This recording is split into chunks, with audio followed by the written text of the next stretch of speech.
Bonsoir Alexis Corbière. Bonsoir. Merci d'être l'invité de BFM TV. Vous êtes député La France Insoumise de Seine-Saint-Denis. Comment réagissez-vous lorsque vous apprenez que Nicolas Sarkozy donc, est en garde à vue depuis ce matin sur les soupçons qui pèsent sur le financement de sa campagne de 2007 ? Les enquêteurs s'interrogent sur un supposé financement de 50 millions d'euros provenant de la Libye, alors dirigée par Mouammar Kadhafi. C'est très grave. C'est très grave les faits, s'ils sont avérés, donc toute lumière doit être faite. Et c'est la justice qui est la mieux disposée pour cela. C'est grave quand même qu'un ancien président de la République soit convoqué devant les juges. C'est pas banal. Ça doit questionner, vous savez, pour nous qui sommes pour un peu mettre fin à la monarchie présidentielle, ça montre que, et attention, quand on confie beaucoup de pouvoir à un homme, il est bon qu'il y ait des contre-pouvoirs qui existent. Et je veux, sans trop sortir du sujet, vous savez, moi je suis à la commission défense et armée, d'ailleurs il y a un débat qui sera à l'Assemblée nationale, et nous demandons qu'il y ait, lorsqu'il y a une intervention militaire, la possibilité pour le Parlement de vraiment mettre à plat l'ensemble des raisons qui amènent nos interventions militaires. Et vous faites un lien, entre l'éventuel financement qui n'est pas encore prouvé, mais qui peut-être le sera. Moi, je n'accuse pas. Et la guerre de Libye. C'est-à-dire que ce que je veux, là où je fais un lien, c'est que si j'ai bien lu le dossier, on peut s'interroger si en plus des interventions militaires en Libye de la France, la volonté farouche d'élimination de M. Kadhafi n'était pas liée peut-être aussi pour effacer certains éléments du dossier. Vous voyez que je ne tords pas trop le bâton en disant cela. Il y a du moins, il faut garder le contrôle total parlementaire sur nos interventions diplomatiques. Vous croyez que Nicolas Sarkozy a pu convaincre les Américains, par exemple, d'intervenir sur la Libye pour essuyer ou effacer ses propres traces de financement? J'ai cru lire que parfois, malgré tout, les services spéciaux français étaient attentifs à ce que des documents soient récupérés dans l'entourage de M. Sarkozy, dans l'entourage de M. Kadhafi, pardon, lors de l'intervention. Mais au-delà de tout ça, que les choses soient claires. En plus, moi, vous savez, je suis un opposant à M. Sarkozy, je ne l'accable pas, ce serait vraiment... Il est face à la justice et il doit s'expliquer. Et une fois qu'on en est là, vous, moi et nous tous, nous regarderons la situation. Je serais terrible s'il était condamné, ou du moins on si n'en est pas là. On n'est pas du tout là. On saura s'il y a une mise en examen à l'issue éventuellement. Il faut féliciter la presse, vous voyez, j'ai parfois la dent dure avec elle aussi, qui a permis... On y reviendra. Pour parfois d'avoir sur ces dossiers-là un éclairage qui peut-être a permis aux juges de mieux travailler.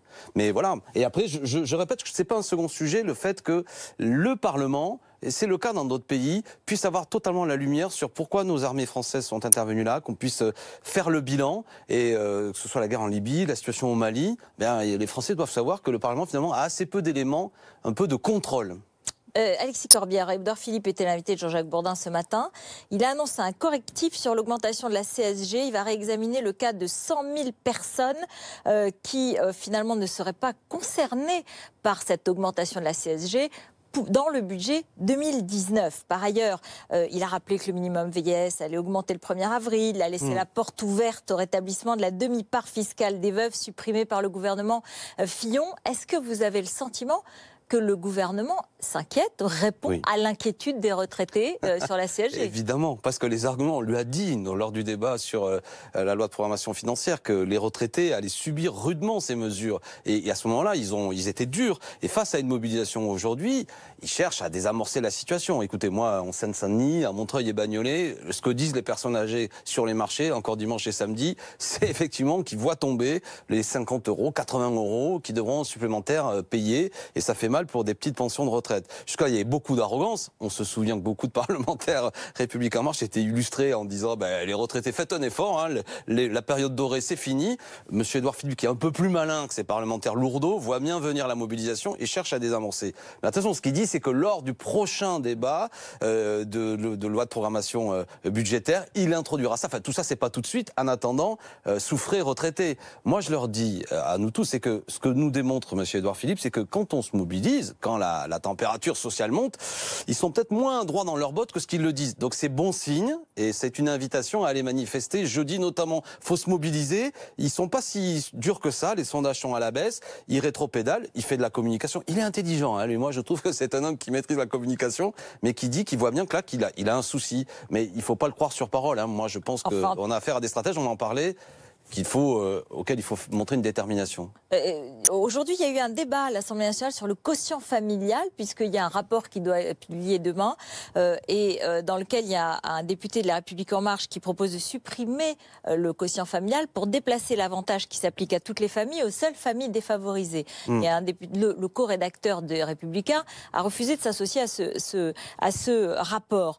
Vous-même, c'est une question qui a agité la campagne. Jean-Luc Mélenchon, il en parlait aussi de ça. Vous êtes d'accord ? Non, mais attendez, il faut que les Français... Moi, je suis favorable à ce qu'on paye en fonction de ses revenus et pas seulement des aides, en gros, supprimées pour les classes moyennes et uniquement ciblées. Donc le quotient familial, on doit le payer, on doit le recevoir que lorsque on ne gagne pas beaucoup d'argent, qu'on n'a pas beaucoup de revenus. Non, je suis en train de dire l'inverse. Je suis pour maintenir un système qui fait que justement, comment dire, là, ce que je comprends de ce que vous dites et ce que j'ai compris du débat, si c'est pour faire uniquement des aides sur les familles les plus défavorisées et ce que je vais appeler grosso modo les classes moyennes qui, eux, n'ont plus aucune aide, bon, là, ça va plus du tout. Ce qu'on appelle une classe moyenne, si c'est 2 000 euros, 2-3 000 euros en région parisienne notamment, on est en difficulté quand même. Donc on voit bien, y compris l'autre jour, moi j'ai proposé par exemple la cantine gratuite et des députés En Marche ont voulu désamorcer en disant non, gratuite uniquement pour quasiment les gens qui sont sous le seuil de pauvreté. Non, pas d'accord. La cantine gratuite, ça redonnerait du pouvoir d'achat à des familles quand on a 2-3 enfants. Donc pas de suppression du quotient familial. Non, à ce stade. Pas de suppression, du quotient familial. Pas de suppression de ces outils quand même qui permettent qu'il y ait des aides sociales, pas seulement pour les plus défavorisés, qu'il faut aider. Ça c'est de la politique familiale, le quotient familial. Mais j'ai bien compris, mais voilà. c'est la même chose dont on parle. Pour vous, pas de suppression du quotient familial. Je ne soutiens pas cela. Sur la réforme de la SNCF, justement, Édouard Philippe a dit qu'il était disponible pour le dialogue, pour la concertation. Vous pensez que plus rien ne va bouger? Vous avez le sentiment, il y a 2 mois normalement pour négocier, ce qui va être contenu dans la réforme, pour vous, c'est déjà terminé? Écoutez, il y a les mots, puis il y a les faits. Et ils veulent passer par ordonnance. C'est la preuve qu'ils ne veulent pas qu'il y ait tant de débat que ça. Même s'il faut discuter avec les organisations syndicales, les associations d'usagers, etc. Mais ils veulent passer en force. Sinon, il n'y aurait pas les ordonnances. Y compris, il y a eu tout un vocabulaire disant le débat parlementaire va nous faire perdre du temps. Mais ils s'aperçoivent que dans ce pays, il y a de la résistance notamment. Et que beaucoup de gens sont prêts à se mobiliser pour défendre le rail. L'affaire n'est pas un problème de cheminots. Je tiens à le dire clairement. C'est pas les cheminots qui défendent les cheminots. C'est quelque chose qui nous concerne tous. Vous, moi, tous les usagers. Vous et moi, l'opinion, en tout cas dans les sondages, est favorable à cette réforme, c'est un sondage Elab, et hostile, ou en tout cas inquiète, par la grève qui s'annonce très très handicapante. Oui, mais attendez, évidemment qu'une grève, ça embarrasse. Déjà, ceux qui vont la faire ne vont pas être payés, et puis ça va sans doute poser des problèmes. Maintenant, c'est la faute au gouvernement. Pourquoi fait-il cela? Pourquoi aujourd'hui met-il en danger cette entreprise indispensable? Pour quelles raisons aujourd'hui met-il en place quelque chose? Mais c'est quelque chose qui vient de loin, sur cette mise en concurrence, cette possibilité demain que l'entreprise soit privatisée, car c'est ça l'essentiel en vérité. Finalement, c'est pas dans la réforme. Oui, mais parce qu'ils sont tacticiens. Non, mais vous voyez derrière. Mais évidemment, sinon à quoi ça sert tout ça? À quoi ça sert? Pour quelles raisons? S'en prendre déjà au statut des cheminots. En quoi les problèmes que nous rencontrons juste être compétitif dans une compétition mondiale. D'accord, donc on va et européenne en donc on va soumettre la SNCF à une compétitivité, d'accord? Donc à partir on sait très bien ce qui va avoir lieu. Il va y avoir des critères de rentabilité pour entrer dans cette Quel gros mot!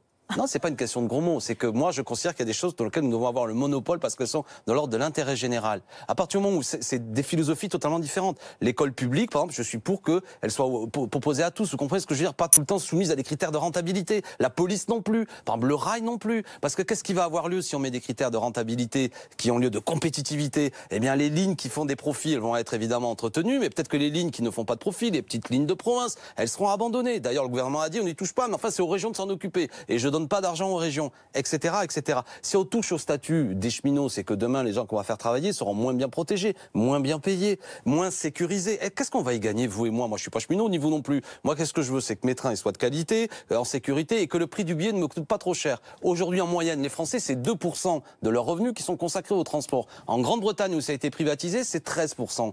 Donc voilà, au bout d'un moment, monsieur Édouard Philippe, il doit dire clairement et à visage, comment dirais-je, découvert ce qu'il est en train de faire. Il crée les conditions de créer une société anonyme, une SA, dans laquelle il dit aujourd'hui la part de l'État sera incessible, mais c'est exactement mot pour mot l'argumentation à l'époque de GDF, et progressivement on a vu ce que ça a donné.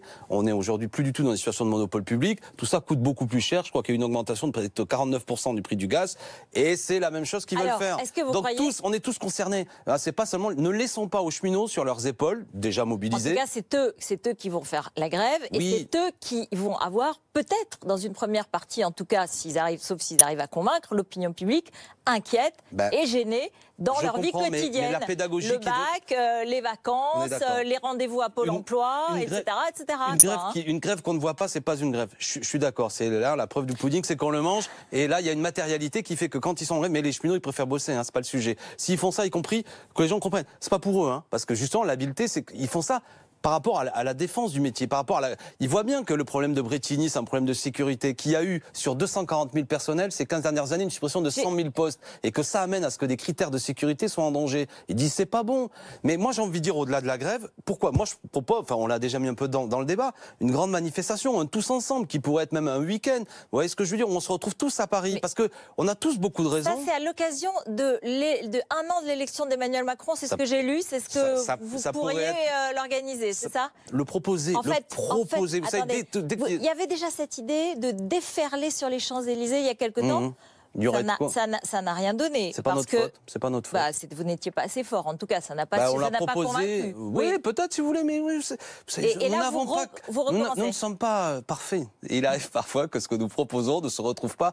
Voilà, mais moi, vous savez, je cherche à argumenter. Je défends un certain type de société dans son ensemble, plus juste, plus fraternelle, plus écologique. Et je pense qu'il faut se mobiliser pour ça. Et je crois que la politique menée par M. Macron et M. Philippe ne vont pas dans ce sens. Est-ce que Jean-Luc Mélenchon va défiler jeudi aux côtés de Benoît Hamon et d'Olivier Besancenot?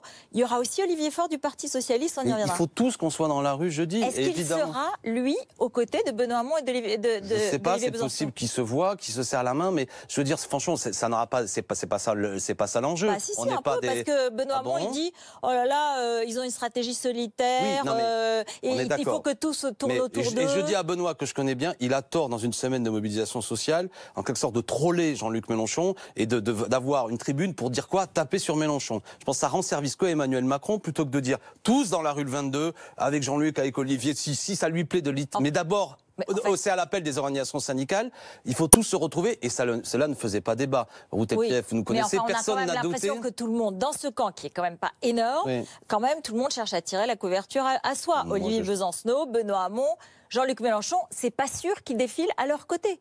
Mais pourquoi? Parce qu'il ne veut pas être pris en photo avec eux, je sais pas. Mais des photos, il y en a des tas, il y a des tas d'archives. Peut-être qu'il y en aura une. C'est pas ça le sujet. La question, c'est, je répète, ce qui est pas malin de la part de ceux qui font ça, notamment Benoît Hamon, c'est dire en gros, il y aurait, parce que qu'est-ce qu'ils entendent les gens? Besancenot aussi. Il a été plus habile. Par exemple, moi, j'ai plaisir à revoir Olivier Besancenot. Ça faisait des mois qu'on le voyait pas. C'est bien qu'il arrive là dans la bagarre. On avait besoin de lui parce que nous, au mois de septembre, on était. Mais je dis, à quoi ça sert de faire croire aux gens, les braves gens qui regardent ça, de donner l'impression qu'on n'appellerait pas à manifester au 22? C'est absurde. Pour quelle raison de dire à la France insoumise, ils sont pas clairs, alors qu'on est les premiers à appeler à manifester le 22? Ça sert à rien. On verra le 22. Ça jette de la confusion. On sera sur le Mais le 22, il faut y aller. Et puis un bon tous ensemble. Nous, c'est ce qu'on propose. Vous voyez, ça va dans le sens. Tous ensemble, se retrouver dans la rue. Pourquoi pas un week-end? Avec Olivier Faure, le nouveau patron du PS.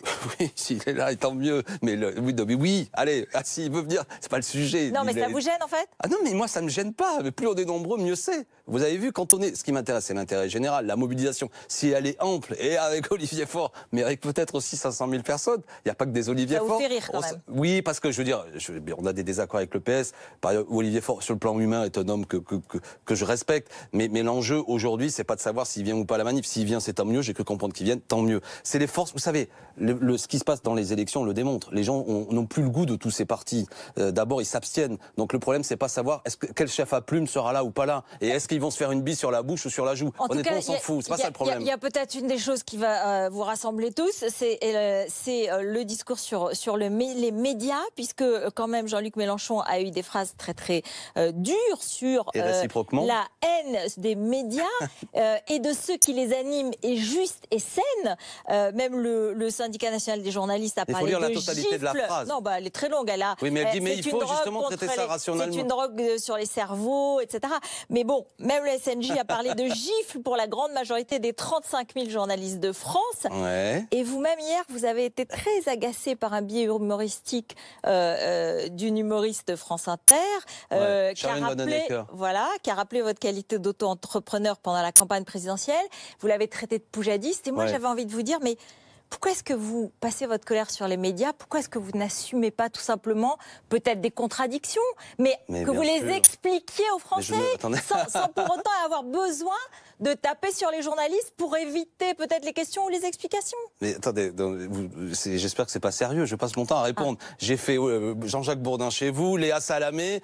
Ça fait une dizaine de minutes. Je ne cesse de mon temps de m'expliquer. Bon alors petit 1, petit 2, petit 2. Non attends, on prend pas qu'une minute là-dessus, sinon c'est facile. Sur le ton. Mais moi je suis un Méditerranéen, peut-être que je parle fort, mais à l'inverse ils sont pas gentils non plus. Parce qu'attention. Ils sont pas gentils. Ils sont gentils avec personne. D'accord. On est gentils avec personne. Donc on a le droit. Oui, mais on a le droit. Il y a des mots insultants qui sont dits parfois. Donc faut pas s'étonner à ce que nous répondions aussi parfois vertement. Ce que je veux dire, c'est que premièrement, est-ce qu'on est d'accord? Parce que la presse la met en doute. J'ai été rémunéré pendant la campagne électorale. Je l'ai dit ici, du 1er octobre au 21 avril, du 1er octobre 2016 au 21 avril, je ne suis plus prof. Voilà, je me mets en disponibilité parce que je n'ai pas d'emploi fictif, moi qui m'aide à mener campagne. Donc je suis à partir de là pris en charge par la campagne.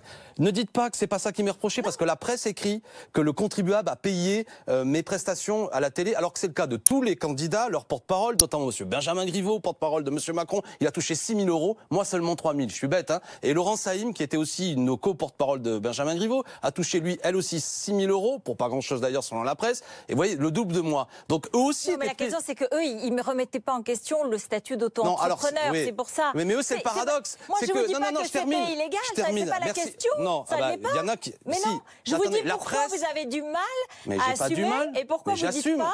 Pourquoi vous dites les journalistes sont méchants? Parce qu'ils nous disent des choses désagréables. Mais c'est pas désagréable. Voilà. C'est que vous voulez faire un sujet, je dis vous, comme quoi il y aurait quelque soit déjà une révélation, alors que ce que je dis là, je le dis depuis 6 mois, sitôt élu d'ailleurs, c'est la déclaration à la haute autorité à la transparence et à la vie publique.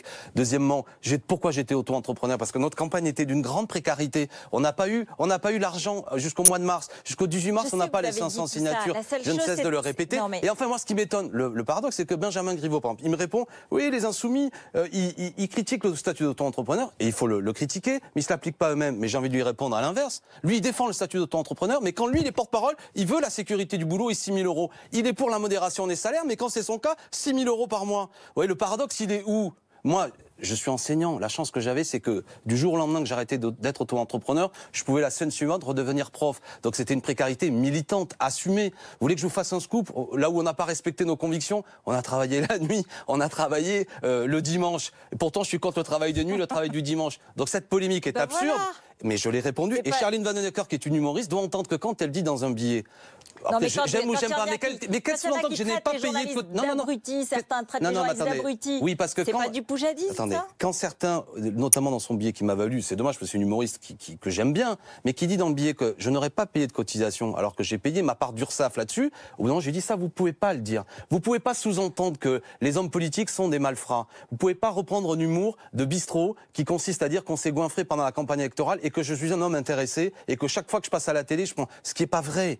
Vous comprenez ce que je veux vous dire? C'est que, ou alors si tu fais ça, c'est pas que la France insoumise, tu le dis quand t'as Benjamin Griveaux en face d'elle, et je trouvais qu'elle manquait de courage parce que quand Benjamin Griveaux est venu, elle lui a pas fait un humour disant qu'il était payé par le contribuable 2 fois plus que Corbière. Il a beaucoup de talent, mais peut-être qu'il vaut pas 2 fois plus au niveau financier que moi, vous voyez? Merci beaucoup. Allez, merci. Merci Alexis Corbière. Voilà, avec le sourire, c'est beaucoup plus facile. Mais moi, je suis comme ça. Beaucoup plus, et des fois, on se met en colère aussi parce qu'on a du cœur. Non, mais par ailleurs, un dernier mot là-dessus. On peut aussi admettre que parfois c'est blessant. Je vous assure. Et que quand moi je me tape une campagne de presse qui me traite comme un voleur, il y a des choses qui m'affectent et qui me touchent vraiment. Parce que je fais le malin comme ça devant vous, mais je vous assure qu'il y a des trucs parfois qui me font mal. Et des gens aussi qui sont touchés et ça me fait mal. Et j'ai le droit de le dire parfois et de le dire en face en plus aux gens. Merci beaucoup. Hein, Merci Alexis Corbière.